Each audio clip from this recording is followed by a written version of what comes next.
فلا هادي له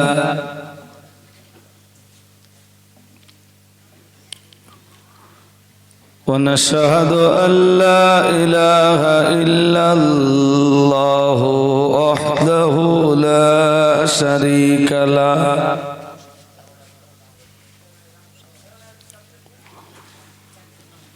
ونشهد أن سيدنا ونبينا وحبيبنا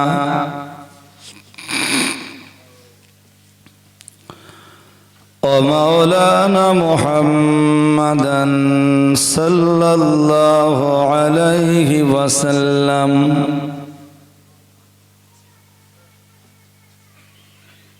صلى الله عليه وسلم عبده ورسوله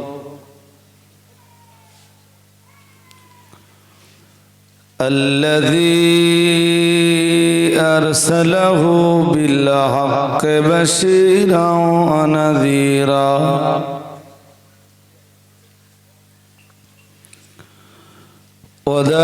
وداعيا إلى الله بإذنه وسراجا منيرا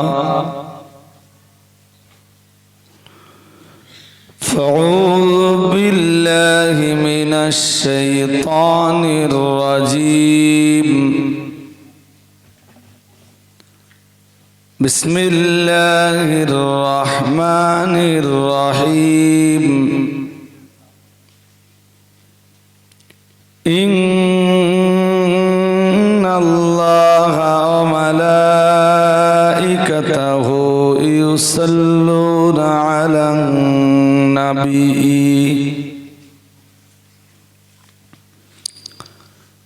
يا أيها الذين آمنوا صلوا عليه وسلموا تسليما اللهم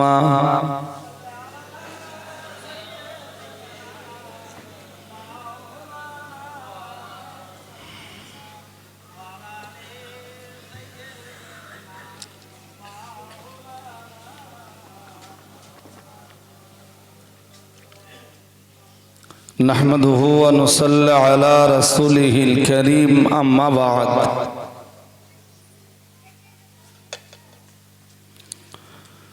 فأعوذ بالله من الشيطان الرجيم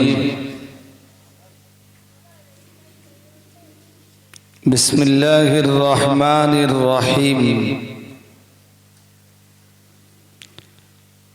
شهر رمضان الذي أنزل فيه القرآن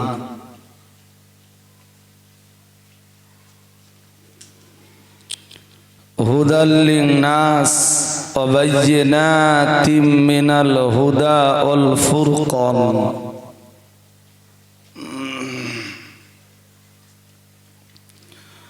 صدق الله المولانا العظيم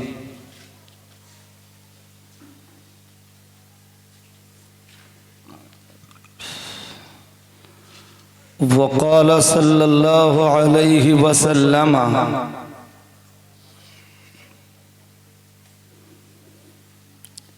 إذا جاء شهر رمضان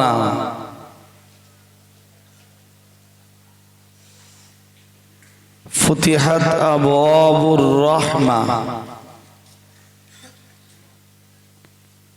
وفي رواية فتحت أبواب السماء وفي رواية فتحت أبواب الجنة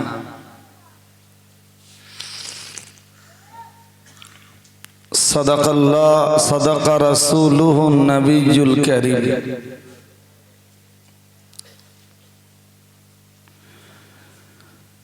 আজকের মজলিসের নির্বাচিত সভাপতি সাহেব,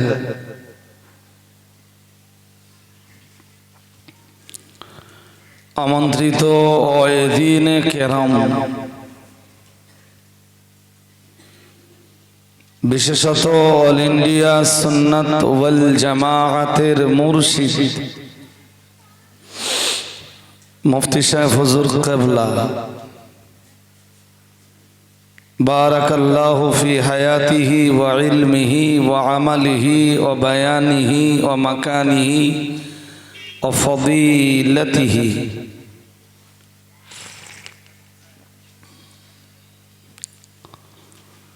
সম্মুখে উপবিষ্ট আল্লাহ ওয়ালা শ্রোতা মণ্ডলী,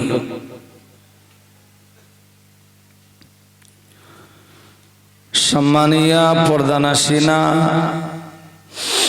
মমতাময়ী আল্লাহ ওয়ালি মায়েরা,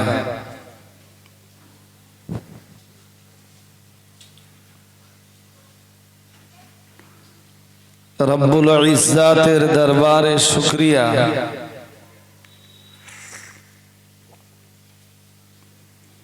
যিনি আজকের মজলিসে আমাদের সকলকে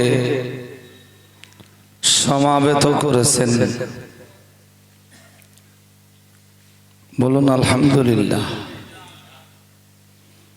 গত বছরে পানি হয়েছিল, আপনাদের মনে আছে? আর আজকেও পানি এসেছিল, আপনারা জানেন? অনেকে জানেন না, যারা ভিতরে ছিল জানেন না।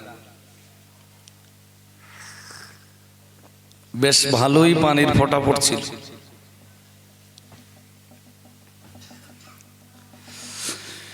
আমি আজকে অনেকটা আগেই এসেছি,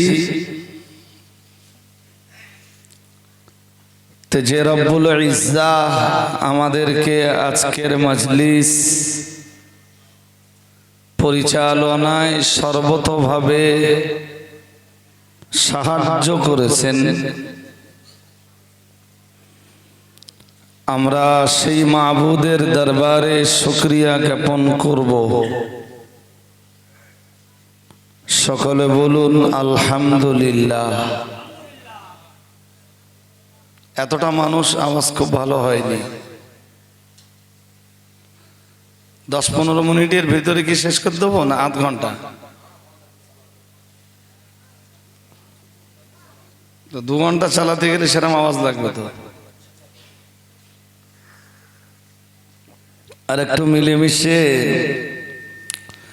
ভক্তিভরা কণ্ঠে সকলে বলুন আলহামদুলিল্লাহ। এবার ভালো হয়েছে।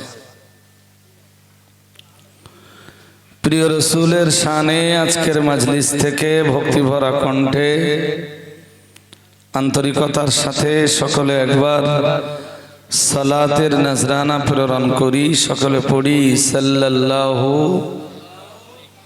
আলাইহি ওয়াসাল্লাম। এই শ্রোতাদের সব খাওয়ার ব্যবস্থা আছে তো নাকি?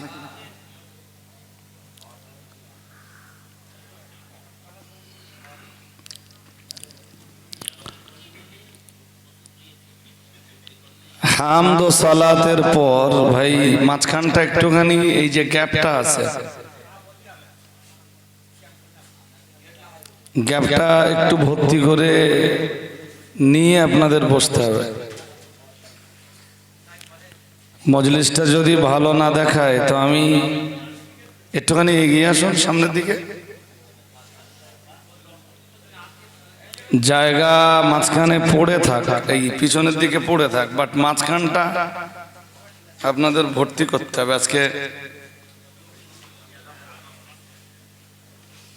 ভবানীপুরে যে মজলিসটা ছিল, মজলিসটা আলহামদুলিল্লাহ বহু লোকজন হয়েছে ভবানীপুরে।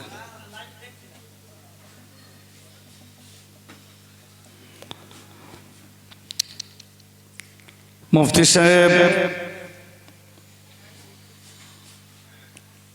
কোরআনুল করিম সংক্রান্ত বিষয়ে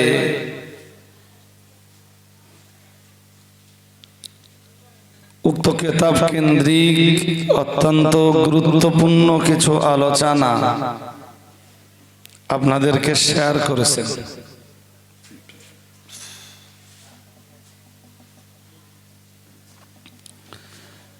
আমিও কোরআনুল কারীমের সূরা বাকারার 185 নম্বর আয়াতের প্রথম অংশটা পড়েছি।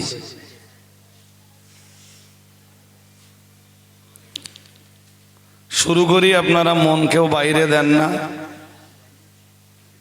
বিসমিল্লাহির রহমানির রহিম।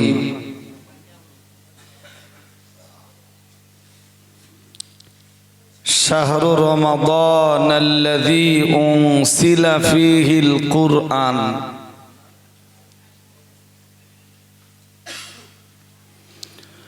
আল্লাহ রাব্বুল আলামিন বললেন রমজান মাস।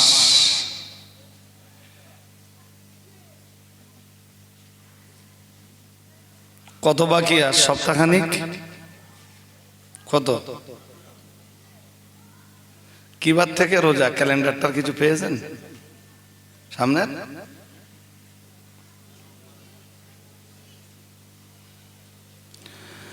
আল্লাহ রাব্বুল আলামিন বললেন শাহরু রমাদান, রমজান মাস।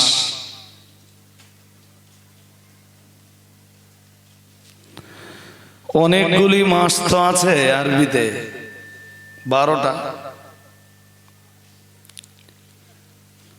রমজান মাস এতই গুরুত্বপূর্ণ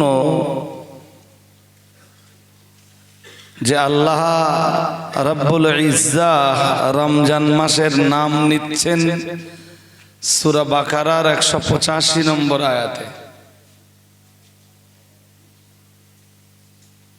বললেন শাহরু রমাদান, রমজান মাস। সুবহানাল্লাহ বলুন।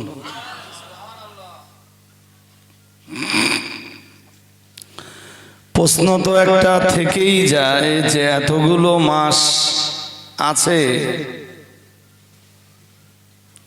আল্লাহ রমজান মাসের নাম কেন নিলেন? তাই না?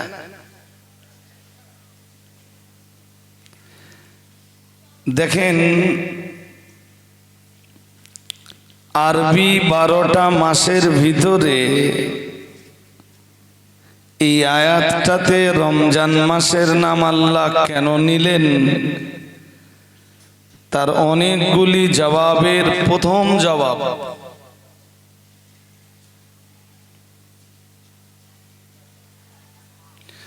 সূরা বাকারার 183 নম্বর আয়াতে। আপনারা অন্য মনস্ক হলে বা ঘুম ঘুম ভাব পেলে আমার কথা বুঝবেন না। বলো,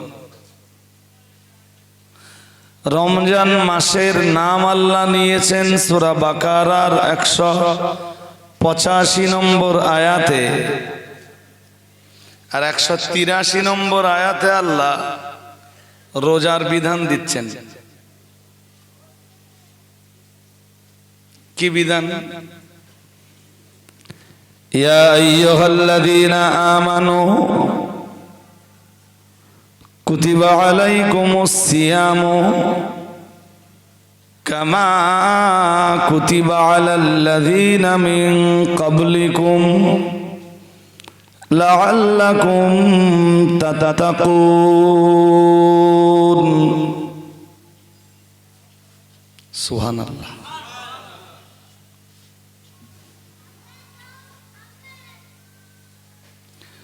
কোন আয়াতে রোজার বিধান আছে এটা তো আমরা অনেকে জানি না।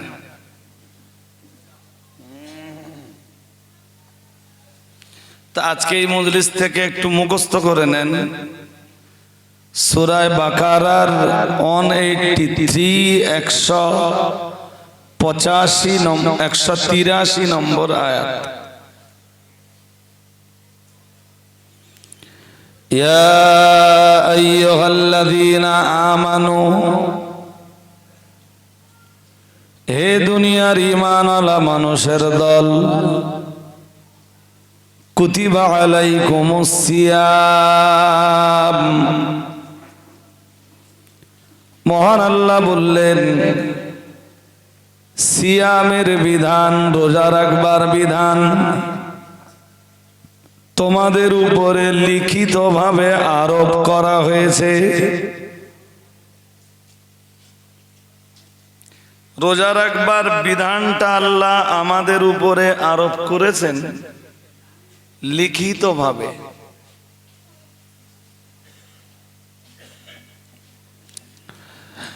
আল্লাহ রাব্বুল আলামিন পরের অংশে আবার বললেন, কামা কুতিবা আলাল্লাযীনা মিন ক্বাবলিকুম,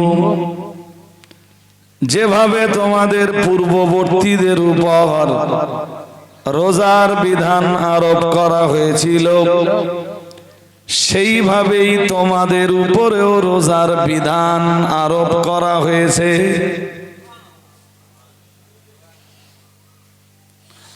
আমরা যেন বললাম, আল্লাহ রোজার বিধান আপনি কেন দিয়েছেন? রোজা রাখবার হুকুম আপনি আমাদের উপরে লিখিতভাবে কেন চাপিয়েছেন? মহান আল্লাহ তার জবাব দিয়ে বললেন, লাআল্লাকুম তাত্তাকুন। মহান আল্লাহ বললেন, রোজা রাখার বিধান এজন্যই দিয়েছি যাতে তোমরা তাকওয়া অবলম্বী হতে পারো, যাতে তোমরা সকলেই মুত্তাকি হতে পারো।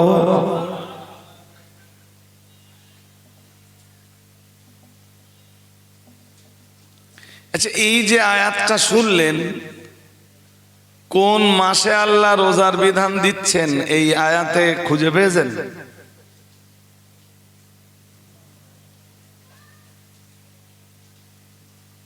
আরে বাবা, সূরা বাকারার 183 নম্বর আয়াতের বাংলাটা আপনাদের শোনালাম।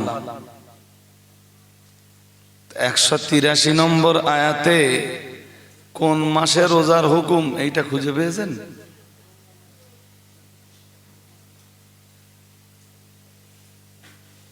এই জন্য ওয়াজ খুব মনোযোগ দিয়ে শুনতে হয় এবং প্রত্যেকটা কথা মুখস্থ করতে হয়। আপনার যেন মনে থাকে যে এটা 2025 সাল। 2025 সালের এখন 23শে ফেব্রুয়ারি, 12টা বেজে গেছে। মানে কত টাইম দেখাচ্ছে নাকি? কই, ও ডেট তো দেখাচ্ছে না, আমার এখানে দেখাচ্ছে 23শে ফেব্রুয়ারি। এখন রবিবার। কি বার? রবিবার।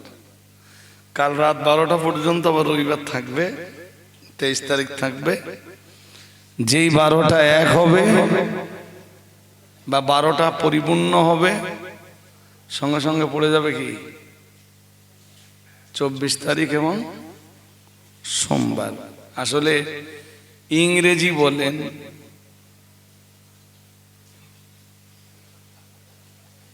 বললে কম্বল কথা নিয়ে যাচ্ছ কাছে? জি জি,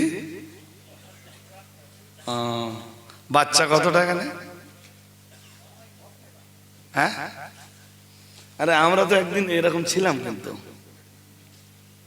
ছিলাম না? এইরকম কোন হুজুর দেখলে হুমড়ি খেয়ে পড়তাম। যেমন যে কোনো মাদ্রাসায় কোনো হুজুর এলে বাচ্চাদের মুসাফা করার হিড়িক দেখেছেন তো? হুজুর তো মোটে মুসাফা নিয়ে উঠতে পারে না। আমরা 100 রান করেছি। চল, সব বাচ্চা তো জাতির কল্যাণের জন্য উঠে আসে না। একটা বাচ্চা যদি জাতির কল্যাণের জন্য উঠে আসে, তো এক ঝুড়ি সবজির জন্য একটা কাঁচা লঙ্কাই যথেষ্ট।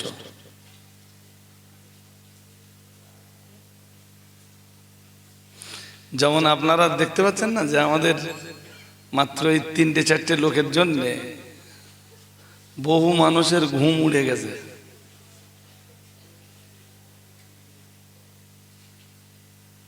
মনে হচ্ছে যেন মাঝে মাঝে যে সারা বাংলা এরা জ্বালাচ্ছে।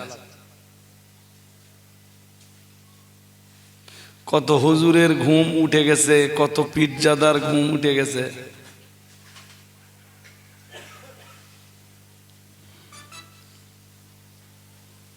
চলুন আমরা কামব্যাক করি। সূরা বাকারার 183 নম্বর আয়াতে রোজা রাখবার বিধান আছে, কিন্তু কোন মাসে রোজা রাখবে এইটা আল্লাহ বলেননি।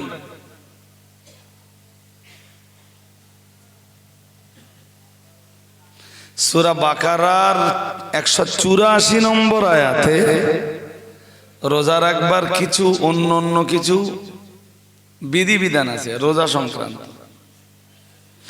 যদি আপনাদের মন চায়, বড্ড যদি মন চায়, তা আমি আপনাদের সমস্যা নেই শোনাতে পারি। 184 নম্বর আয়াতে রোজা সংক্রান্ত কিছু ফতোয়া আল্লাহ নিজে দিচ্ছেন।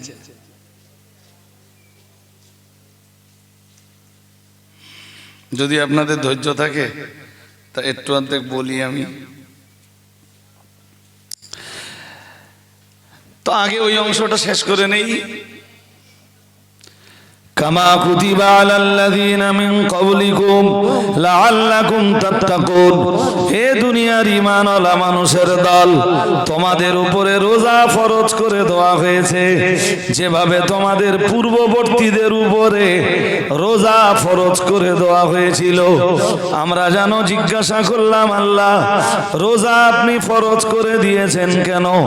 আল্লাহ পাক রব্বুল আলামিন বললেন লাআল্লাকুম তাত্তাকুন, কারণ রোজা রাখলে তোমরা মুত্তাকি হতে পারবে, যাতে তোমরা মুত্তাকি হতে পারো, পরহেজগার হতে পারো, তাকওয়া অবলম্বী হতে পারো। এজন্যই আমি আল্লাহ তোমাদের উপরে রোজার বিধান আরোপ করেছি।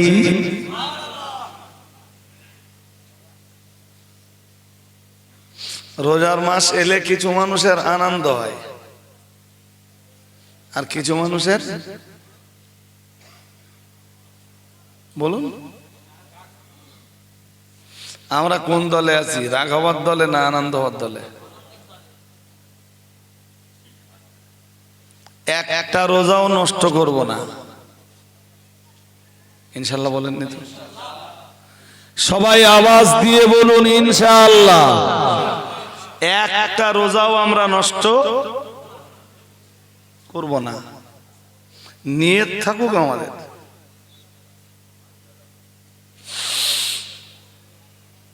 হালকা অসুস্থতা আমাদেরও শরীরে থাকে, থাকে না? একটু গা গরম হওয়া, একটু পেটে গ্যাস হওয়া, একটু অসুবিধা হওয়া মাঝে মাঝে হয়, বাট আমরা একটাও রোজা নষ্ট করি না। আমাদেরকে তাকান, মুখ ভর্তি দাঁড়ি, দিনের বেলা পাঞ্চা পাচ্ছে। চাচা রোজাই নেই, খোকা নামাজ তো একক তো বাদ দেই নে, নামাজ নামাজ।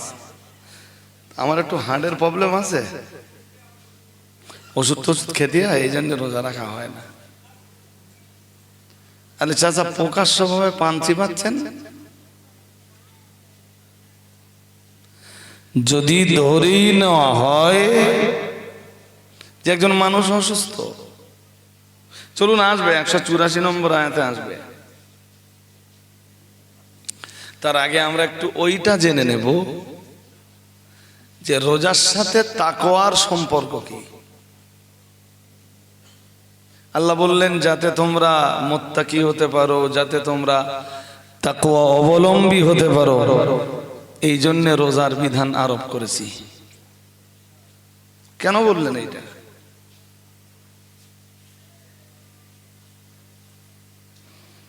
কি করে বোঝাবো বলেন তো এইটা?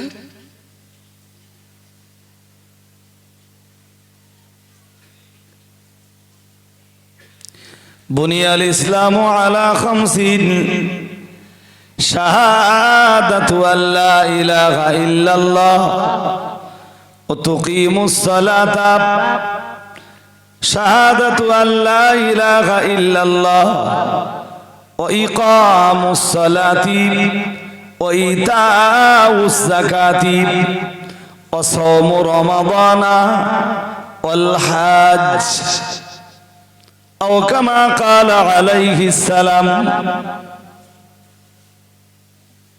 এবার খুব কমন একটা হাদিস পড়েছি, আপনারা অনেকেই বুঝতে পারেননি, একদম অতি অতি অতি কমন একটা হাদিস। কি হাদিস? হাদিস শরীফ বিবরণ দিয়েছে, আল্লাহ পাকের রাসূল জানিয়েছেন, বুনিয়াল ইসলাম আলা খামসিন। রাসূলুল্লাহ জানিয়েছেন, ইসলামের বুনিয়াদ, ইসলামের ভিত্তি পাঁচটি খুঁটির উপরে, পাঁচটি কলমের উপরে ইসলাম দাঁড়িয়ে। আল্লাহ পাকে নবী জানিয়েছেন, ওই পাঁচটা কলমের প্রথম কলম হলো লা ইলাহা ইল্লাল্লাহ। সবাই বলুন, পড়ুন কলমাটা, পড়ুন। পড়া খুব ভালো হয়নি, আমি লা টেনে পড়েছি না, লা টেনেই পড়তে হবে। লা ইলাহা ইল্লাল্লাহ। আওয়াজ ভালো হয়নি, মানে কলমায় যেন ভক্তি নেই। লা ইলাহা ইল্লাল্লাহ মুহাম্মাদুর রাসূলুল্লাহ। এটা হলো ইসলামের প্রথম কলাম। নবী আমার জানিয়ে দিয়েছেন, ইসলামের দ্বিতীয় খুঁটি হলো ইকামুস সালাতি। রাসূলুল্লাহ জানিয়েছেন, নামাজ প্রতিষ্ঠা করা। ইসলামের তৃতীয় খুঁটি হলো ইতাউস যাকাত, যাকাত প্রদান করা। ইসলামের চতুর্থ খুঁটি হলো সাওমু রমাদান, রমজান মাসে রোজা রাখা। ইসলামের পঞ্চম খুঁটি হলো ওয়াল হজ, সামর্থ্য যাদের আছে বাইতুল্লাহ শরীফে যে হজ ব্রত পালন করা। কয়টা হলো বলেন, জোরে বলেন। ঘুমাচ্ছেন দুই একজন নাকি? এবার আপনারা বলেন, কোনটা কিসের ইবাদত?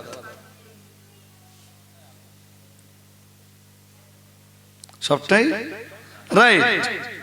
আমি আমি ওই অ্যাঙ্গেল দিয়ে বলিনি। যেমন যাকাত মালের ইবাদত, কিসের ইবাদত? ঠিক না? ঠিক। হজ কিসের ইবাদত?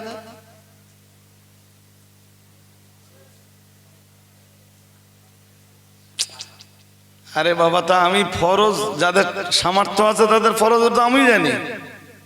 আমি যেমন বললাম যে যাকাত মালের ইবাদত, আরবিতে বলে ইবাদাতুম মালিয়াতুন, ইবাদাতে মালি বলা হয় এটাকে। হজ কিসের ইবাদত?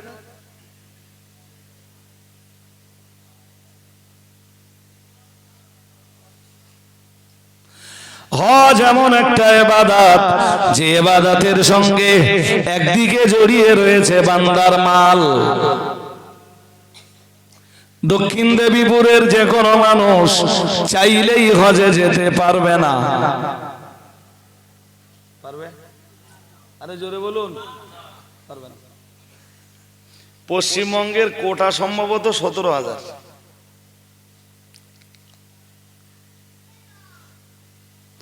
আমি নিটটা বলতে পারবো না, তো প্রতি বছর কম বেশি 10,000 করে হাজি যায় পশ্চিমবঙ্গ থেকে, কোনো বছর কোটা পড়ে না।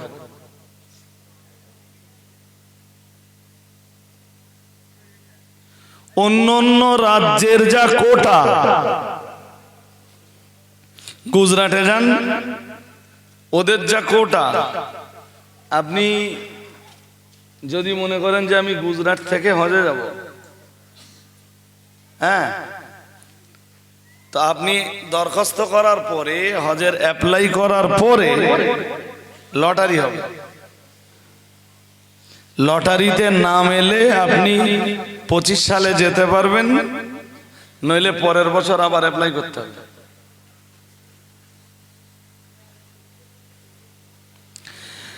সেখানে ওয়েস্ট বেঙ্গলের মুসলিমদের যা কোটা, কোন বছর কোটা পরিপূর্ণ হয় না। এই ছেলে কি দিচ্ছি বাবাই,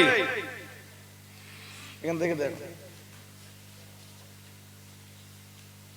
তোর জিজ্ঞেস করেছিস তুই এটা দিবি তো আমার? এই বেটা কথা বলিস না কেন, আমার জিজ্ঞেস করেছিস কেন? এক্ষুনি এখানকার বসকে বলতে পারবি? পারবি?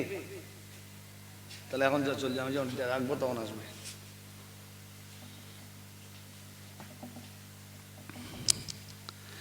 আমি এ ভাই সাহেবকে ঘুমিয়ে পড়েছ নাকি? এই জন্য রেজাউল ভাই বলি যে এত রাত্রি আমার দেন না, আমার সন্ধ্যা রাত্রির দিক দেন, আমি সন্ধ্যা রাত্রির দিক অজ করতে পারি ভালো। এত রাত্রে আমি শ্রোতা জাগিয়ে রাখবো না অজ করব? ওয়েস্ট বেঙ্গলের ভাই সাহেব পান টান খাওয়া হয়? এই যে ভাই সাহেব পান টান খাওয়া হয়? আপনি একটু জিজ্ঞেস করেন দিন, পান খায় কি?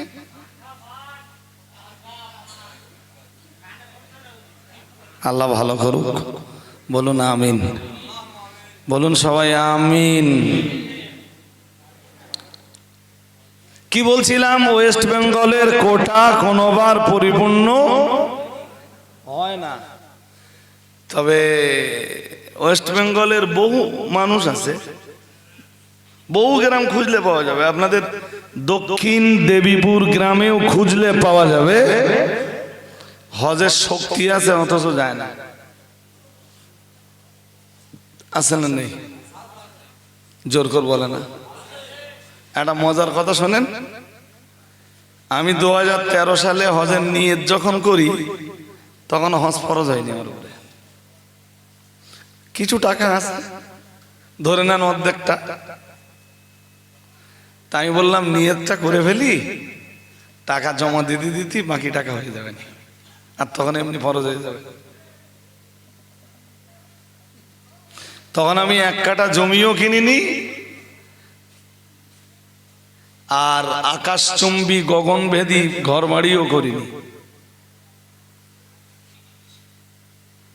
বললাম আগে হজটা করে আসি, জমি জায়গা ঘর বাড়ি আল্লাহ যদি রাজি থাকে পরে হবে। এখন জমি জায়গা কিনে নিলুম, ঘর বাড়ি করে নিলুম, যদি টুক করে আল্লাহ তুলে নেয়, কাবাও দেখা হবে না, নবীর রওজায়ে আকদাসের জিয়ারতও হবে না। সেই 2013 সালে হজ করে নিলাম, একদম টাটকা, তখন তাজা, আমি 28-29 বছর বয়স। তারপরে যতবার গেছি, আল্লাহ যতবার নিয়ে গেছেন, ও তো অ্যাডিশন। এবারও নিয়ত করেছি, এও অ্যাডিশনাল, এবার মাদিন সাহেব যাবে। তা আমার বলে তুমি সব চলো যাই একসাথে। এবার অল ইন্ডিয়া সুন্নাতুল জামাতের প্রায় 100 লোক যাবে। কত কত? আর এই 100 লোকের নিয়ন্ত্রণ করার দায়িত্ব বলো আমার আর মাদিন সাহেব। ভালো হবে না আমাদের সাথে যারা যাবে? সুবিধা হবে না? কারণ ওই তো হজে যেয়ে দেখেছি সব ভবগুরের মতো ঘরে। তো আমি জিজ্ঞেস করেছি যে যাকাত তো মালের ইবাদত, কিসের ইবাদত? হজ কিসের ইবাদত? কেন বলতে পারবেন না? অঙ্ক কষে ফেলে। অর্থের ইবাদত, অর্থ তো আছে, কিন্তু শুধু অর্থ দিলেই হজ হয় না।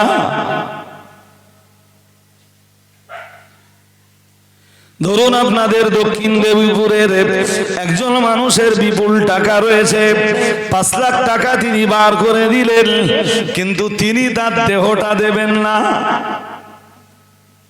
হজ এমন ইবাদত যে ইবাদতে 45 দিনের বেশি টাইম আপনাকে হজ্জের জন্য দিতে হবে আপনার জীবনের সময়। সেই সঙ্গে এবছরের হিসেব অনুযায়ী কম বেশি লাখ 5 টাকা। কত? 2023-এ জমা দিতে হয়েছিল 3,76,000। কত টাকা আমার মনে নেই, ওই খুচরো টাকাটা আর মনে নেই। 3,76,000, 76,000 কত টাকা, আর ওই সাথে দেহ, আর ওই সঙ্গে ওখানকার খরচ। তা ওখানকার খরচ খুব কম হলেও কোরবানি, দম, 40 দিনের খাওয়া খরচ, 40 দিন এখানে ওখানে একটু সফর করা খরচ, খেজুর কেনা খরচ, হাত খরচ সব ধরলে আপনি যদি কেপটেমি করে চলেন তবু 1,050 টাকা যাবে। আর যদি খোলা মনে খরচ করেন তাহলে লাখখানিক টাকা। তার মানে এবছরের হিসাবে লাখ 5 টাকা দিতে হবে। তা লাখ 5 টাকা দিলেও হজ হবে না, ওর সাথে কি দিতে হবে? দেহ। কি দিতে হবে? তবে হজ। আর ওই কারণেই রাসূলুল্লাহ জানিয়েছেন, ও আমার সাহাবীরা বলে রাখো, ওয়াল হজ্জুল মাবরুরু লাইসা লাহু জাযাউন ইল্লাল জান্নাহ, ও কামা ক্বালা আলাইহিস সালাম। দয়ার নবী মুহাম্মদুর রাসূলুল্লাহ সাল্লাল্লাহু আলাইহি ওয়াসাল্লাম নবী আমার জানিয়ে দিয়েছেন, ও আমার সাহাবীরা, ও আমার উম্মতিরা, ওয়াল হজ্জুল মাবরুরু, যে হাজির হজ কবুল হয়, যে হাজির হজ হজ্জে মাবরুর বলে গণ্য হয়। আল্লাহ পাকের রাসূল জানিয়েছেন, ওই হাজির হজ্জের একমাত্র পুরস্কার হলো লাইসা লাহু জাযাউন ইল্লাল জান্নাহ, ও কামা ক্বালা আলাইহিস সালাম। আল্লাহ পাকের রাসূল জানিয়েছেন, ওই হাজির হজ্জের একমাত্র পুরস্কার হলো আল্লাহর দয়ার জান্নাত। আরেকটু মন খুলে বলেন। কোন ইবাদতে এইভাবে ডাইরেক্ট জান্নাত পুরস্কারের ঘোষণা দেওয়া নেই। নামাজ অনেক বড় ইবাদত,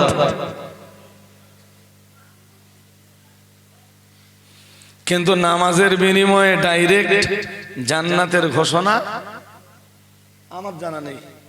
মুফতি সাহেবের কাছে শুনে দেখবেন। তা মুফতি সাহেবেরও একবার শুনেছি মুফতি সাহেবের কাছে, মুফতি সাহেব বলেছেন আমারও জানা নেই। কিন্তু হজ্জের বিনিময়ে হাজির হজ যদি কবুল হয়, ডাইরেক্ট জান্নাতের ঘোষণা। আর একটু মন খুলে বলেন, ডাইরেক্ট না ইনডাইরেক্ট? আর এক হাদিসে এসছে কি জানেন, যে হাজি হজ করলো, হজের পিরিয়ডে কোনো গুনাহ করলো না, মূর্খতার পরিচয় দিল না, মানে মূর্খরা করে এরকম কোনো কাজ করলো না, টোটাল হজ্জের পিরিয়ডে কোনো গুনাহের কাজ করলো না,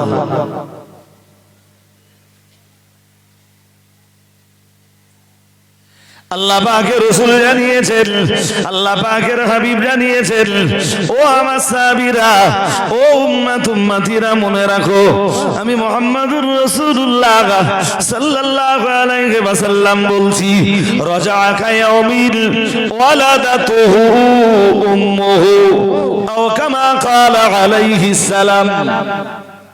সুবহানাল্লাহ বলে নেন, আরো আওয়াজ দিয়ে বলেন। মায়ের গর্ভ থেকে যে সন্তানটি এই মাত্র এসেছে ওই সন্তানের যেমন কোনো গুনাহ নাই। এক্ষুনি মায়ের গর্ভ থেকে যে বাচ্চাটা এসছে ওর গুনাহ আছে? জোরে বলেন। রাসূলুল্লাহ জানিয়েছেন যে হাজী হজ করলো, মূর্খামির পরিচয় দিল না, অজ্ঞতার পরিচয় দিল না, জাহালাতির আশ্রয় নিল না, কোন গুনাহের কাজ সম্পাদন করলো না। দয়ার নবী মুহাম্মদুর রাসূলুল্লাহ সাল্লাল্লাহু আলাইহি ওয়াসাল্লাম জানিয়েছেন ওই হাজী যখন দেশের মাটিতে ফিরে আসে, রাজা কায়াউমিন ওয়ালাদাতুহু উম্মুহু, এই মাত্র যে সন্তানটি দুনিয়াতে এসেছে ওই সন্তানের যেমন গুনাহ নেই গো, আল্লাহ হাজী সাহেবকে ঠিক ওই রকম বানিয়ে দেন। আর একটু মন খুলে বলেন, কেন এত বড় পাওনা বলেন দিন? জানেন? জানেন? জানেন না? সব ইবাদতে টাকা দেহ দুটো একসাথে দিতে হয় না।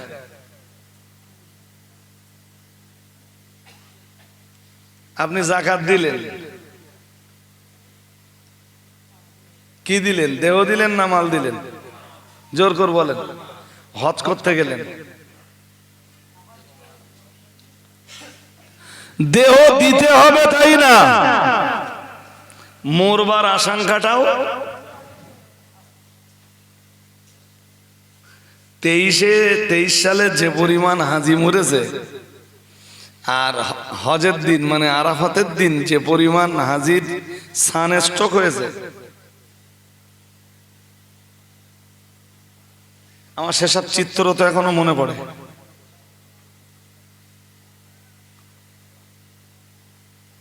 আমরা যে ফ্লাইটটাতে গেছি ফিরেছি 3 জন কম। কত? মানে 3 জনকে আল্লাহ টেনে এনেছে। তাদেরও কপাল ভালো না খারাপ? জোরে বলেন। হ্যাঁ, কপাল ভালো যদি তারা ভালো হয়, যদি তারা ভালো হয়। অনেকে তো এদিকে সব মেরে কেটে তারপর ওখানে হজ করতে যায়। এরাম মাল আছে না? নেই? নেই? বোনের অধিকার বুঝে দেয়নি, উনি হজ করতে গেছে। আছে না? নেই? বোন নিজের বোন।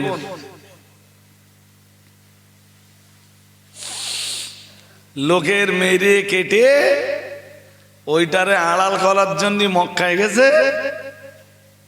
হজ করে ফিরে আসলি নিজের পাশে একটা সাইনবোর্ড থাকবে, নিজের গলায় একটা সাইনবোর্ড লাগানো থাকবে, গ্রামের লোক ডাকবে হাজী সাহেব। আর পেছনে যা করেছে সব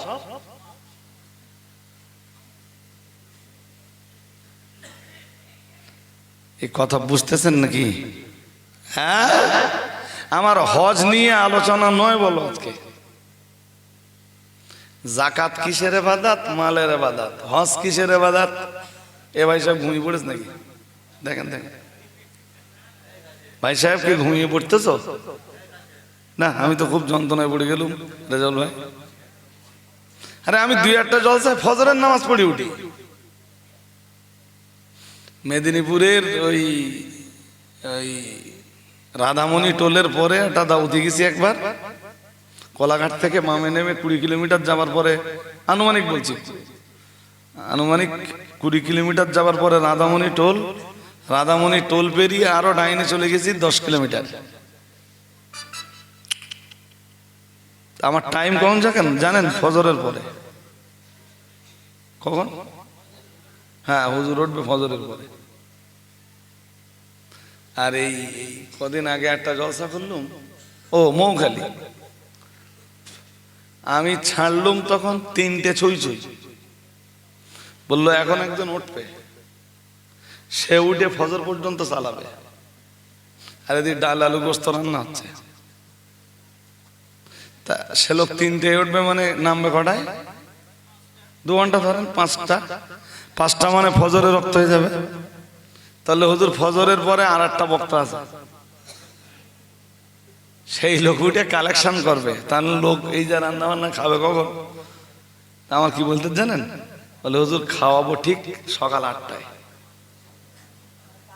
কটায়? তা আপনারা যদি কেউ কিছু মনে না করেন, আজকে সকাল করে ফেলি। হ্যাঁ,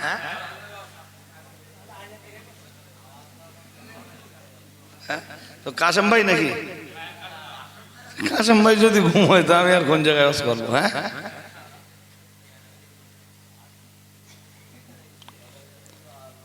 শোনেন, আমি একটা কথা বলি আপনাদের, যাদের টাকা আছে ডিলে না করে হজটা করে আসুন।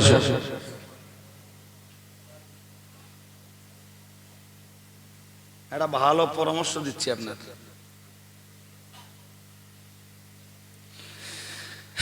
যাবেন না, 60 বছর বয়সে যাবেন, কিছু করতে পারবেন আপনি। আমাদের তাকান, এই পকেটে এরকম টাকা বার করে লোকের দে বলতে হবে, এই তোর 1000 টাকা দিচ্ছি, তুই কাকড়টা মেরে দিস। কাকড়টা মেরে দিস কুনি, আমি যাব না। হিসাব কষলে পাওয়া যাবে যে ওর হজ ফরজ হয়েছিল 30 বছর বয়সে, আর ও যাচ্ছে 62 বছর বয়সে হজে।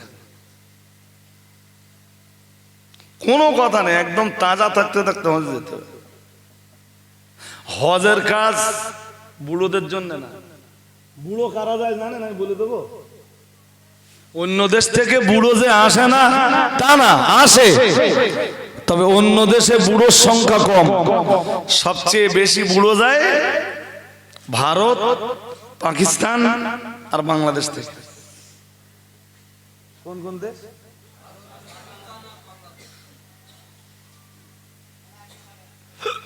এই দেশগুলো থেকে সবচেয়ে বেশি বুড়ো যায়। শালা বুড়ো না হলে হজে যাবে, ছেলে বেঁধেবে, মেয়ে বেঁধেবে। হজের শর্তে বলা আছে নাকি যে ছেলে বে দিতে হবে, মেয়ে বে দিতে হবে, তারপর হজ করতে যাবে?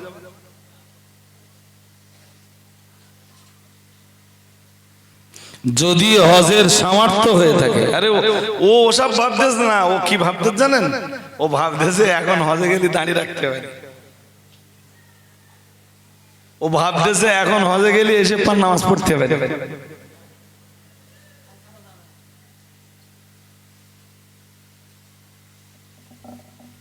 যাক ভাই সাহেব, এই হজ নিয়ে আজকের আমার আলোচনা নয়।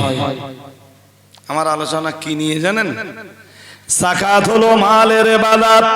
হজ এমন ইবাদত যেখানে মালও দিতে হয়, দেহটাও দিতে হয়। এবার বলুন, নামাজ কিসের ইবাদত? আবার বলে আল্লাহর ইবাদত। এই জিজ্ঞেস করছি, দেহের ইবাদত না মালের ইবাদত নামাজ? তা আপনারা এত গুলিয়ে ফেলতেছেন কেন? নামাজ দেহের ইবাদত, নামাজ।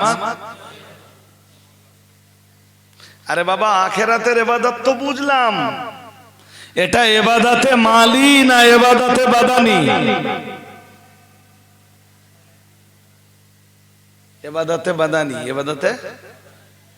আবার বলুন, রোজা কিসের ইবাদত? জোরে বলেন।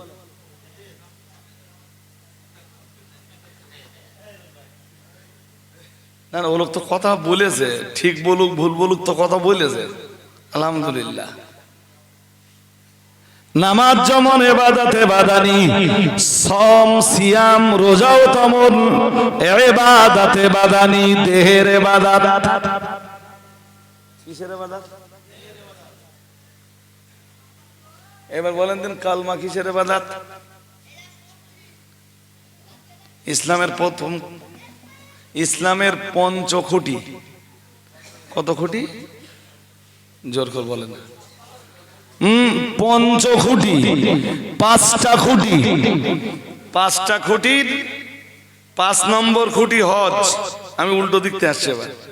5 নম্বর খুঁটি হজ। তো হজ এমন ইবাদত যাতে দেহও আছে মালও আছে গেল। চতুর্থ ইবাদত রোজা, রোজা ইবাদতে বাদানি। তৃতীয় খুঁটি যাকাত, যাকাত ইবাদতে মালি। দ্বিতীয় খুঁটি নামাজ ইবাদতে, তাহলে 1 আর 4 ইবাদতে বাদানি, 1 আর 4 ইবাদতে বাদানি। 5 ওই গজি উকি মারতিস কেন, চলে আয়, ওই চলে আয় এদিকে বসে। ভাব তাল দেখতে যাও, এবার ওদিকতে দূর দৌড় মারতে। ওই সামনে এসে বস, সামনে চলে। বাংলা কথা বুঝতে পারো না নাকি? এই যে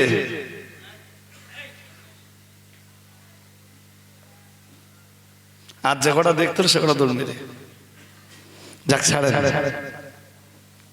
তাহলে 1 আর 4 দেহের ইবাদত। 2 নাম্বার 3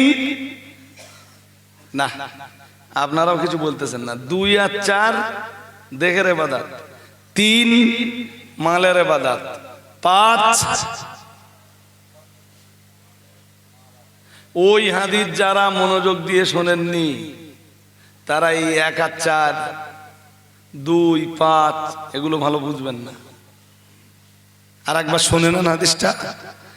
হাদিস শরীফ বিবরণ দিয়েছে প্যারা নবী মুহাম্মদুর রাসূলুল্লাহ সাল্লাল্লাহু আলাইহি ওয়াসাল্লাম, নবী আমার জানিয়ে দিয়েছেন বুনিয়াল ইসলামু আলা খামসিন শাহাদাতে আল্লা ইলাহা ইল্লাল্লাহ ওয়া ইকামিস সালাতি ওয়া ইতাইজ যাকাতি ওয়া সাওম রমাদান ওয়াল হজ আও কামা ক্বালা আলাইহিস সালাম।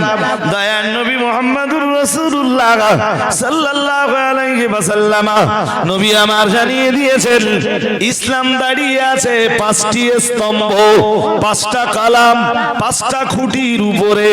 আল্লাহর নবী বললেন, ও সাহাবীরা, 1 নম্বরের খুঁটি হলো লা ইলাহা ইল্লাল্লাহ মুহাম্মাদুর রাসূলুল্লাহ সাল্লাল্লাহু আলাইহি ওয়াসাল্লাম।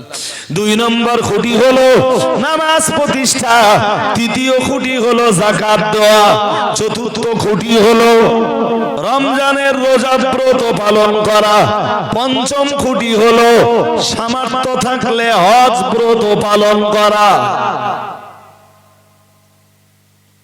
তাহলে 2 এবং 4, 2 এবং 4 দেহের ইবাদত। নাম্বার 3 শুধু মালের ইবাদত যাকাত। নাম্বার 3 এ কি ছিল? যাকাত। 2 এ কি ছিল? নামাজ। আর 4 এ কি ছিল? রোজা। দুটোই গেল দেহের ইবাদত।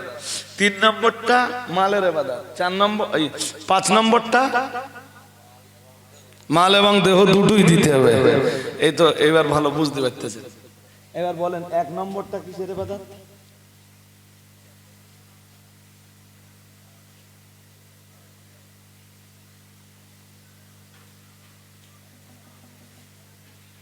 বলেন বলেন। 1 নম্বরটা সম্পর্ক কিসের? আরে বাবা, ইসলামের ইবাদত।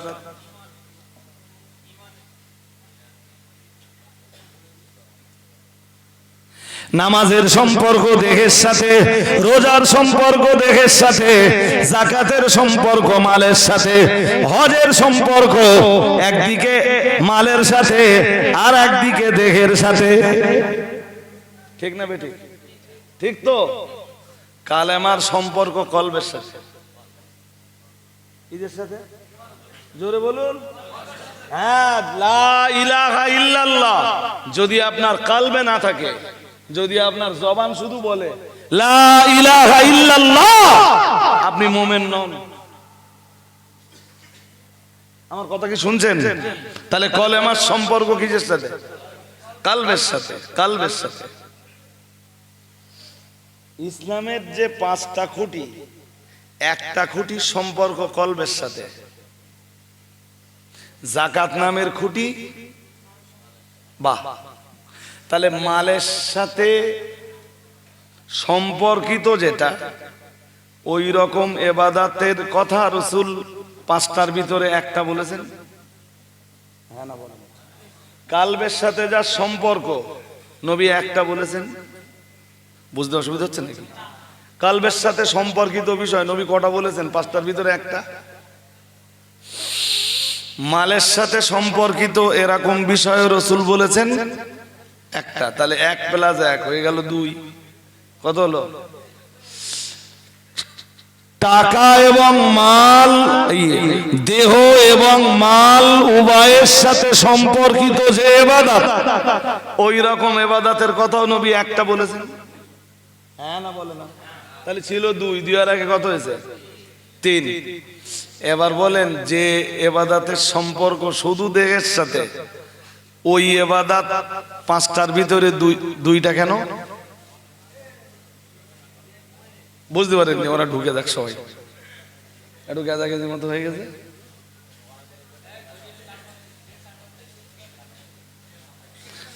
আপনারা কি বুঝতে পেরেছেন? না এখনো মাথায় যায়নি। আরে বাবা, ইসলামের পঞ্চখুঁটির ভিতরে দেহের ইবাদত কয়টা? 2টা। মালের ইবাদত কয়টা? একটা। মাল এবং দেহের ইবাদত কয়টা? কাল্ব সম্পর্কিত বিষয় কয়টা? একটা। সবগুলো নবী একটা একটা দিয়েছেন। আর নবী দেহের ইবাদত 2টার কথা কেন বললেন?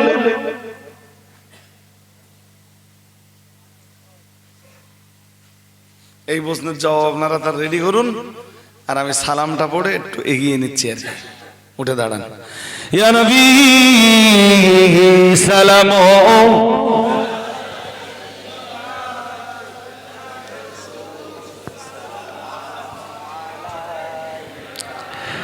ইয়া হাবিবি সালাম আলাইকা।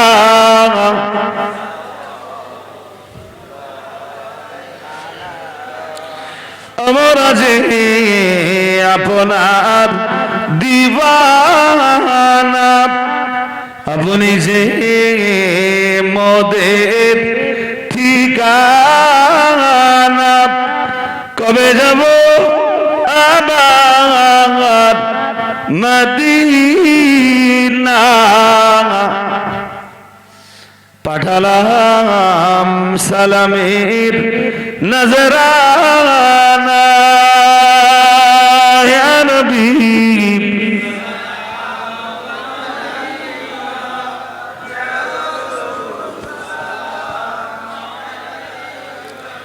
ইয়া হাবিবি সালাম আলাইকা।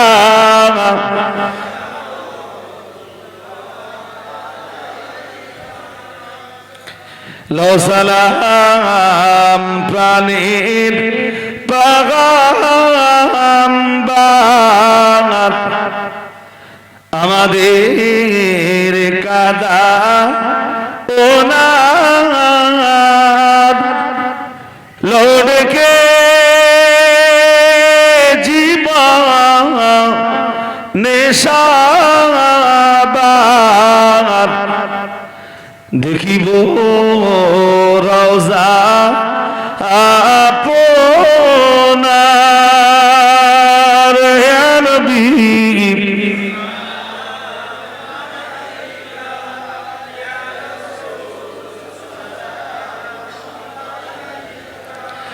ইয়া হাবিবি সালাম আলাইকা।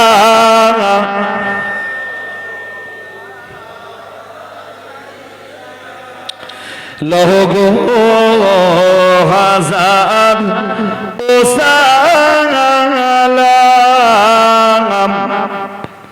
গাহি গো তব ও গুণগান, হাসরের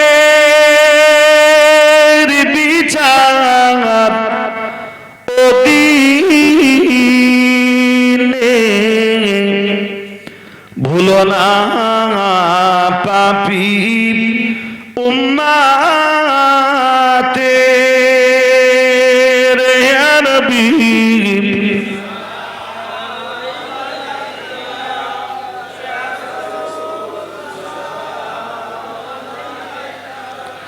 ইয়া হাবিবি সালামু আলাইকা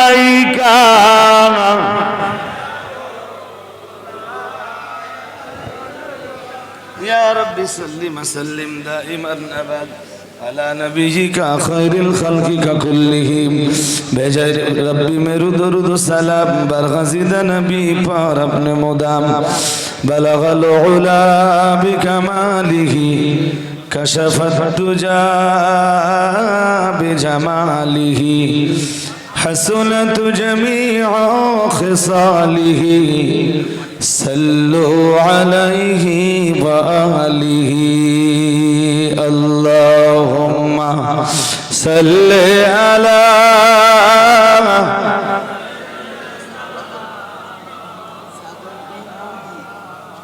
এখনো মুরগি আছে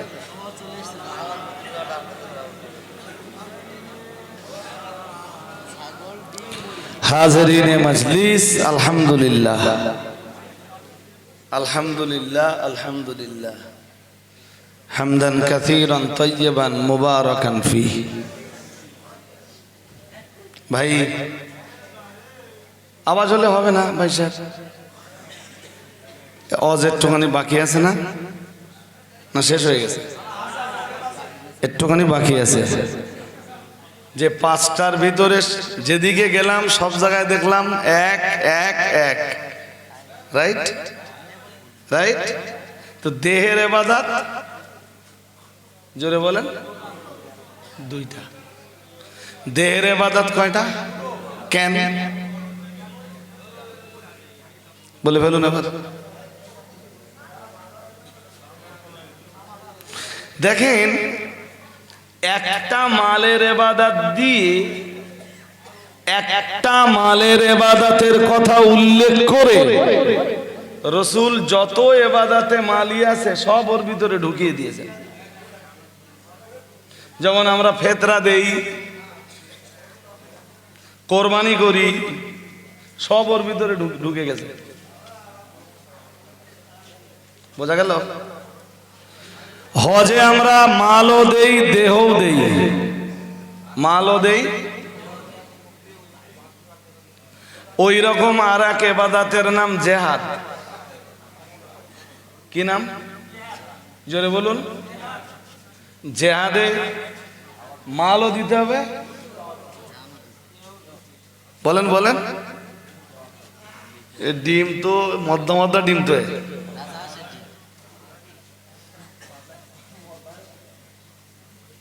না মদ্দা হাঁসের ডিম এরকম বলা যায়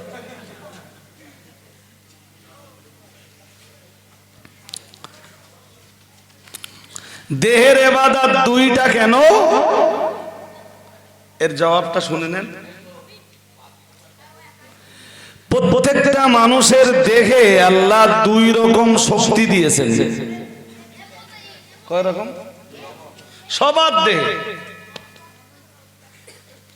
এক প্রকারের শক্তিকে বলা হয় আল কুওয়াতুল মালাকিয়া যার বাংলা মানে হলো ফেরেশতা শক্তি আর এক প্রকারের শক্তিকে বলা হয় আল কুওয়াতুল বাহিমিয়া যার বাংলা মানে হলো পশু শক্তি সবার শরীরে আছে আলেম হোক হাফেজ হোক মৌলানা হোক ইমাম হোক মুফতি হোক যেই হোক সবার শরীরে এই দুই শক্তি আছে কি কি শক্তি বলুন তো একটা হলো ফেরেশতা শক্তি আপনারা আরবি মনে রাখতে পারবেন না পারবেন পারবেন আর একটাকে বলা হয় পশু শক্তি কি বলা হয় কি বলা হয় মানুষের শরীরে এই পশু শক্তিটা যখন প্রবল হয় শক্তিশালী হয় এবং পশু শক্তি যখন ফেরেশতা শক্তিকে হারিয়ে দেয় মানুষের দেখে এই দুই শক্তির লড়াই হয় শুনছেন আরে হ্যাঁ না বলেন শুনছেন দুই শক্তির লড়াই হয় যখন পশু শক্তি জিতে যায় ফেরেশতা শক্তি হেরে যায় মানুষের আচার আচরণ কাজ কাম তখন হয় পশুর মতো। কিসের মতো? জোরে বলেন। আর ফেরেশতা শক্তি যখন জিতে যায়, পশু শক্তি যখন হেরে যায়, অর্থাৎ ফেরেশতা শক্তি যখন হাই হয়ে যায় আর পশু শক্তি যখন লো হয়ে যায়, মানুষ তখন কাজ করে ফেরেশতার মতো।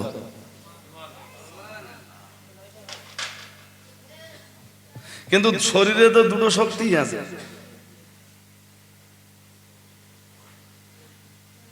আমার কথা বুঝতেছেন? হ্যাঁ, এইবার বুঝতে পারবেন। মনে আছে শুরু করেছিলাম, ইয়া আইয়ুহাল্লাযীনা আমানু কুতিবা আলাইকুমুস সিয়ামু কামা কুতিবা আলাল্লাযীনা মিন ক্বাবলিকুম লাআল্লাকুম তাত্তাকুন।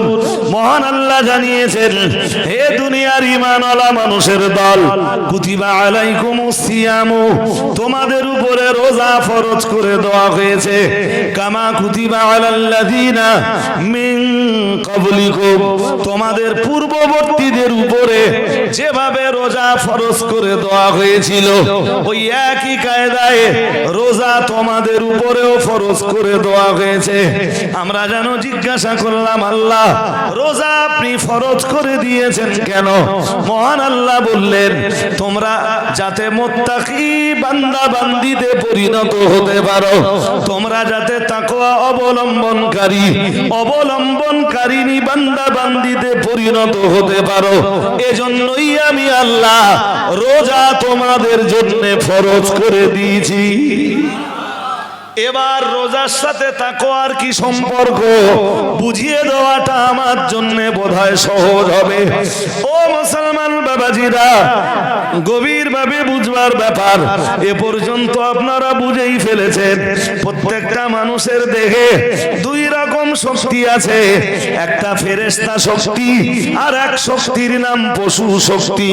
আল্লাহ পাক রব্বুল আলামিন মানুষের দেহের ফেরেশতা শক্তি বৃদ্ধির জন্য যে ইবাদতটা দিয়েছেন, ওই ইবাদতের নাম হলো নামাজ। আর একটু মন খুলে বলেন, নামাজ পড়লে কি হয়? ফেরেশতা শক্তি বাড়ে, ফেরেশতা শক্তি বাড়ে। নামাজ পড়লে কি হয় বলেন? ফেরেশতা শক্তি। আপনি নামাজ পড়ে বেরিয়ে দেখবেন মনটা খুব ভালো লাগবে। এটা নামাজীদের যেটা হয়, নামাজ পড়লে মনে হয় যে আমি খুব ভালো মানুষ একটা। তার মানে কি, ওর ফেরেশতা শক্তি হাই হচ্ছে। আর ও যদি হয় তাহাজ্জুদ গুজার, তাহলে ওর ফেরেশতা শক্তি শুধু ঊর্ধ্ব দিকে উঠবে। শুনছেন নাকি? শুনছেন? নামাজের বিনিময়ে মানুষের ফেরেশতা শক্তি বেড়ে যায়, কিন্তু মানব দেহে তো আরো একটা শক্তি রয়েছে, যে শক্তিটার নাম পশু শক্তি। কি শক্তি? জোর করে বলেন। ওইটার কমার দরকার আছে না? এবার হ্যাঁ না, জোর করে বলো, কমার দরকার আছে না? আল্লাহ পাক রব্বুল আলামিন পশু শক্তি কমানোর জন্য যে ইবাদতটা দিয়েছেন, সেই ইবাদতটার নাম হলো রোজা। আর একটু মন খুলে বলেন, আরো আওয়াজ দিয়ে বলেন। এই জন্য মালের ইবাদত একটা, মালের ইবাদত একটার ঘোষণা দিয়েছেন রাসূলুল্লাহ। আর যে ইবাদতের সম্পর্ক মাল এবং বাদান উভয়ের সাথে, সেটাও একটার ঘোষণা দিয়েছেন। কিন্তু রাসূলুল্লাহ, ওই ডু নট ডিস্টার্ব ভাই জি, কিন্তু দেহের ইবাদতের ঘোষণা আল্লাহর রাসূল দুইটা এই জন্য দিয়েছেন, একটার মাধ্যমে মানুষের ফেরেশতা শক্তি বাড়বে, আর একটার মাধ্যমে পশু শক্তি। জোরে বলেন। আর পশু শক্তি যখনই কমবে, মানুষ তখন মুত্তাকির দরজায় পৌঁছে যাবে। তাই আল্লাহ বললেন, লাআল্লাকুম তাত্তাকুন কামা কুতিবা আলাল্লাযিন কুতিবা ইয়া আইয়ুহাল্লাযীনা আমানু কুতিবা আলাইকুমুস সিয়াম কামা কুতিবা আলাল্লাযীনা মিন ক্বাবলিকুম লাআল্লাকুম তাত্তাকুন। রোজার বিধান এই জন্য দিয়েছি যাতে তোমরা মুত্তাকি হতে পারো। আর একটু মন খুলে, আরে ভাই একটা আয়াত শুনলেই সঙ্গে সঙ্গে বোঝা যাবে না, ওইটা বুঝবার জন্য অনেক নসিহত শুনতে হবে, শোনার পরে আপনার মাথায় ঢুকবে যে এইটা কেন হলো। আল্লাহ যদি ডিটেলস দিতেন, ডিটেলস সবকিছু আল্লাহ যদি কোরআনে বয়ান করতেন, তাহলে এই কোরআন সংরক্ষণ করে রাখা আমাদের পক্ষে। কথা কি বুঝেছেন? হ্যাঁ, হাজিরিনে মজলিস। এই জন্য দেহের ইবাদত দুইটা, একটাই ফেরেশতা শক্তি বাড়বে আর একটা পশু শক্তি, জোর করে বলেন। তার জন্য আপনাদের কাছে একটা নিবেদন আছে, ইফতারের সময় খাওয়া একটু কমকে দেন। বুঝেননি বোধহয়? হ্যাঁ, আমার ইফতার করা দেখলে আপনি হাসবেন। শুনছেন?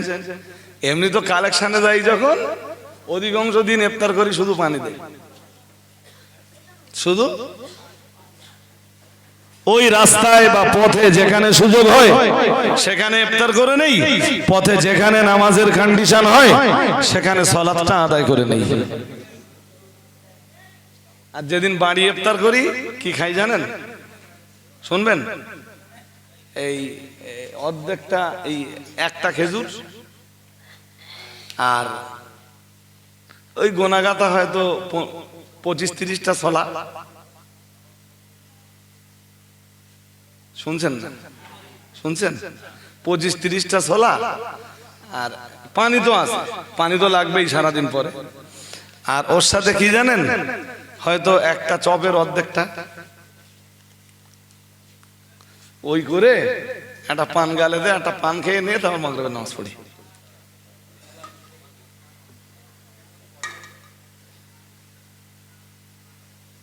এই কছি পরে দিতে বলিস না, আবার নিলি কেন? একজনের মানা করলুম, সে এখানে এসে রেখে গেল, সে আর আসতেছে না, দেখে যায় চলে। আমি যখন দিতি বলবো, আমি এক সময় বলবো তোর ডাকবো, বুঝছিস? তুই ওখানে বসে। হাজিরিনে মজলিস, তো কম খাই। হাদিস শরীফ বিবরণ দিয়েছে, লা ইয়াদখুলুল জান্নাতা জাসাদুন গুদিয়া বিল হারাম। রাসূলুল্লাহ জানিয়েছেন, লা ইয়াদখুলুল জান্নাতা জাসাদুন, রাসূলুল্লাহ জানিয়েছেন ওই দেহ জান্নাতের ভিতরে যাবে না, যাবে না, যাবে না।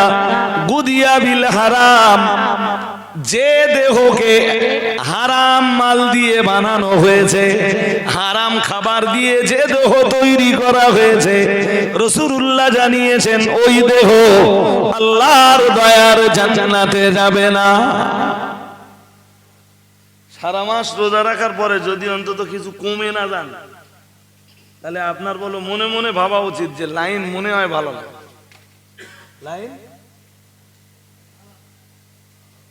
এই না খেয়ে থাকলুম, এরপরেও আমার শরীরে কিছু কমলো না।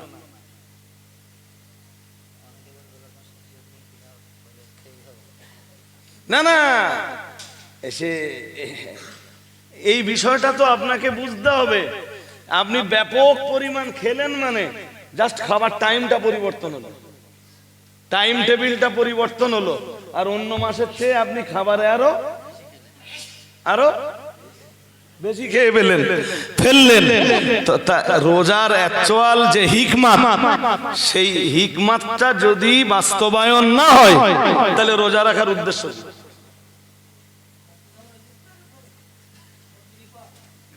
আমার কথা বুঝতে পারেননি? তবে আপনারা আবার মাঠে খাঁটা লোক যারা আছেন, বা জল করে মাছ ধরা পাটি টাটি যারা আছেন, বা ইট ভাটায় কাজ করা মানুষ যারা আছেন, আপনারা যদি আমার মতো খান, মুসিবতে পড়বেন। বলো, আপনাদের দুটো খেতে হবে। তবে তার মানে এই না যে সারাদিন পরে ব্যাপক খেয়ে ফেললেন, তারা বিপত্তি দাঁড়িয়ে তা কষ্ট হচ্ছে। ওটা নিয়ম নয় তো ভাই, খবরদার এইটা করবেন না। দক্ষিণ দেবীপুরের মানুষ আমার কাছে খুব, আপনারা প্রিয়জন, মহব্বতের মানুষ।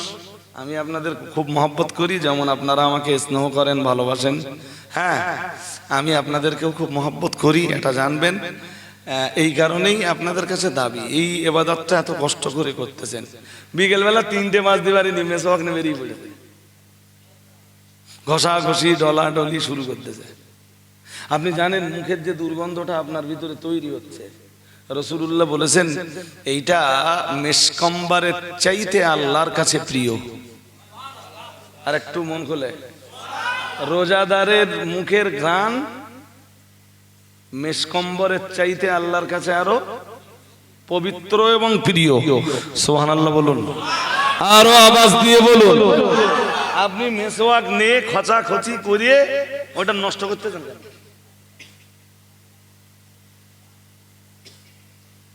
কে জানে আমি ভুল বলছি কিনা কে জানি, মানুষ ভুলে যাচ্ছে আমার। আপনি এত খেচাখেচি করে খচাখচি করে আপনি ওটা নষ্ট করতেছেন কেন? হ্যাঁ, মেসওয়াক করা সুন্নাত, তো উজুর 5 মিনিট আগে মেসওয়াকটা নিলেন, 2 মিনিট আগে নিলেন, নিয়ে এই দাঁত যেটুকু ঘষার দরকার ঘষে মেসওয়াকের হকও আদায় হয়ে গেল। আপনি উজুটা করে এবার ইফতারে বসে গেলেন,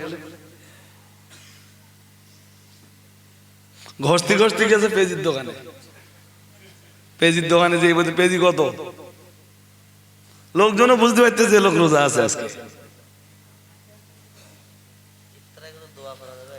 আমার কথা বুঝতে পারেননি?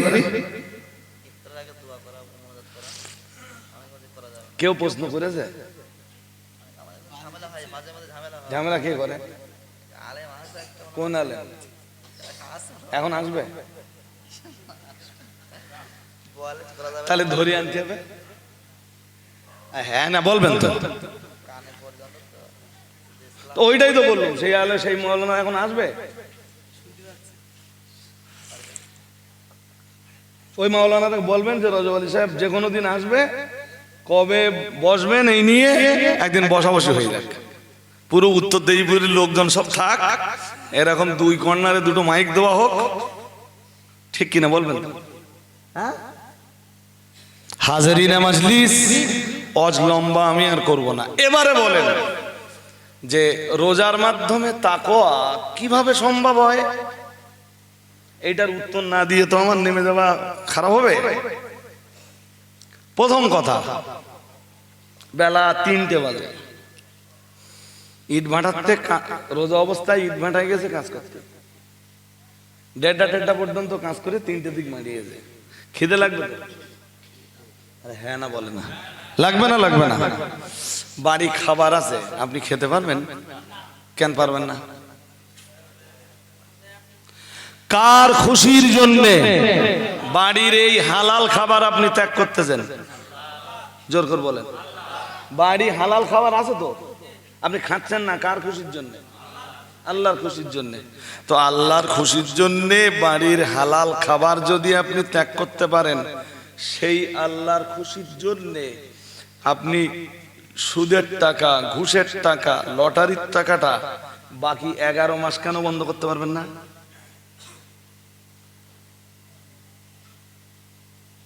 বোঝাতে পারিনি বোধহয়। আরে বাবা, মাহে রমজানের দিনের আলোয় খাবার খাওয়া বন্ধ করছেন কার খুশির জন্য? আল্লাহর খুশির জন্য। তো আল্লাহর খুশির জন্য আপনি সুদ কেন বাদ দিতে পারবেন না? ঘুষ কেন বাদ দিতে পারবেন না? লটারি কেন বাদ দিতে পারবেন না? বান্দা তুই রোজা রাখ, রোজা তোদের উপরে ফরজ করে দিলাম। আমরা বললাম কেন ফরজ করে দিলেন? আল্লাহ বললেন লাআল্লাকুম তাত্তাকুন। সুবহানাল্লাহ। আর একটু মন খুলে, রোজা এই জন্য ফরজ করেছি যাতে তোরা মুত্তাকি হতে পারিস। এটা তো রোজার হিকমত। বেলা 3টের সময় কি 2:30টার সময় বাড়ি এসছেন, বিশাল পিপাসা লেগেছে, গরমের দিনের রোজা,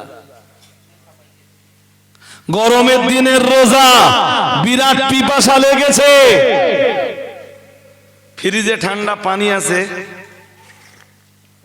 অধিকাংশ বাড়িতে ফ্রিজ আছে। হ্যাঁ না জোর করে বলেন। ফ্রিজে ঠান্ডা পানিও আছে, খেতে পারবেন, পান করতে পারবেন, কেন পারবেন না? কার খুশির জন্য, কার সন্তুষ্টির জন্য এতটা পিপাসা লাগার পরেও ফ্রিজের ঠান্ডা পানি পান করছেন না? জোরে বলেন। হ্যাঁ, সেই আল্লাহর খুশির জন্য মদ খাওয়াটা কেন ছাড়তে পারবেন না? রোজা এইগুলো শিক্ষা, শুনছেন নাকি? অথবা এগুলোই রোজার শিক্ষা। অনেক মানুষ আছেন এখানে, ঘুম পাচ্ছে আপনাদের নাকি? বহু মানুষ আছেন বিবাহিত, বিবাহিত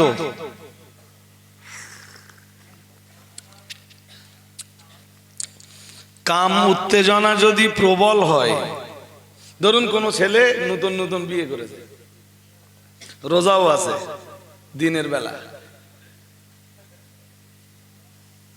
কাম উত্তেজনা যদি প্রবল হয়, সে চাইলে তার স্ত্রীর নিকটে সে তার চাহিদা পূরণ করতে পারবে? কেন পারবে না? কার খুশির জন্য পারবে না? জোর করে বলেন। আল্লাহ আমি রোজা আছি, আল্লাহ আমি তোমার সন্তুষ্টির জন্যে রোজা আছি। নাফস আমাকে যতই তাড়িত করুক, আমি নাফসের খপ্পরে, জোরে বলুন, আল্লাহ রোজার ভিতর দিয়ে শেখাচ্ছেন, বান্দা মাহে রমজানে দিনের আলোতে তোর হালাল স্ত্রীকে যদি আমার খুশির জন্য 1 মাস ধরে তুই ত্যাগ করে থাকতে পারিস, বাকি 11টা মাস তুই পর নারী আর পর স্ত্রী থেকে কেন দূরে থাকতে পারবি না? সুবহানাল্লাহ বলুন, আর একটু মন খুলে বলেন। এইগুলোই রোজার শিক্ষা, রোজার। আমি কি বোঝাতে পারছি আপনাদের? যদি না বোঝাতে পারলাম দক্ষিণ দেবীপুরের মানুষদের, তাহলে আমার তো বসা বেকার হয়ে যাবে না। হাজেরিন, তাও তো বলতে বলতে অনেকক্ষণ কথা বলে ফেলেছি, প্রায় 1.5 ঘন্টা। এত রাত্রে 1.5 ঘন্টা ওয়াজ করব, এটা আমার চিন্তাতেই ছিল না। এবার বক্তব্যের প্রাসঙ্গিকতা গুটিয়ে ফেলবো। শেষ কথা বলি, সূরা বাকারার 185 নম্বর আয়াতে আল্লাহ বললেন শাহরু রমাদান, রমজান মাস। কি বললেন? সবাই বলুন, কি বললেন? কেন বললেন? আসলে এই জন্য বললেন, সূরা বাকারার 183 নম্বর আয়াতে আল্লাহ রোজার বিধান দিয়েছে, কিন্তু কোন মাসে রোজা এটা আল্লাহ বলেননি। তাই 185 নম্বর আয়াতে আমরা যেন জিজ্ঞেস করলাম, রোজার বিধানটা পাওয়ার পর আল্লাহ রোজা রাখতে হবে তো বুঝলাম, এটাও বুঝলাম রোজার বিধান অ্যাভয়েড করার কোনো জায়গা, কোনো কন্ডিশন পজিশন নেই, কিন্তু কোন মাসে রোজা রাখবো আল্লাহ এটা তো জানতে পারলাম না। আল্লাহ বললেন শাহরু রমাদান, বললেন শোনো রোজা কোন মাসে রাখবা? রমজান মাস। আর একটু মন খুলে, রোজা কোন মাস? হ্যাঁ, আমরা যেন বললাম আল্লাহ রমজান মাসে কেন, আরো অনেক মাস ছিল।